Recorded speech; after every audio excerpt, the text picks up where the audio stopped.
એ મોટાભાઈ તમારે ધલવાલીને તોડવા જવાનું હતું. એ હું કોની ઘરવાળીને ફોન કર્યો એલા તે? તમારી ધલવાલે કીધું તો કે મને તોડી દો, માલો ધલવાલો થે નહીં તો પછી મેં કીધું હાલો તો હું તમને તોડી દઉં, બીજું હું નહીં આવે. ભાઈ મારી ઘરવાળી સંસ્કારી હો, જેવી તેવી કઈ તારી જેમ આલુ ચીલા ઘરવાળી નથી લઈ આવ્યો કઈ હું. એટલે પણ તમે શું સમજો છો? હું તમારી ધલવાલીને તોડવાની વાત ચાલુ છું. એલા ભાઈ હું તને ઘરે આવીને મારી હો ગોતવા આવી, તને યાદ રાખજે, તું મારી મગજ ફેરવમાં તું અવારનવારમાં. અલે એમ તાવ છું તમારી ધલવાલી તાલ મને ફોન આવ્યો, તમે આજે ધાવાના થાય તેની બાલ.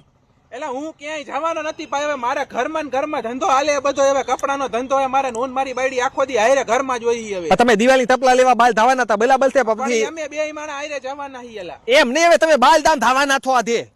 હું ક્યાંય જવાનો નથી, તું ભાઈ આવી વાતું ઘરમાં કઈ મારી બાયડી એવી નથી. આવું એટલે તમારી ધલવાલી તાલ મને ફોન આવ્યો તો મારો ધલવાલ છે ને દાદી લઈને વહી, તમારી પાસે દાદી છે તો નહીં ટુ વ્હીલ? ના મારી પાસે 4 વ્હીલ. આ 4 વ્હીલ છે નહીં તમારી પાસે? એને હા તો બસ તમે 4 વ્હીલ લઈને બાલધામ થવાના છો ને પછી તમારી ધલવાલી ફોન આવ્યો કે મારો ધલવાલ બાલ ધાવો તો તમે આવીને મને તોડી જાવ તો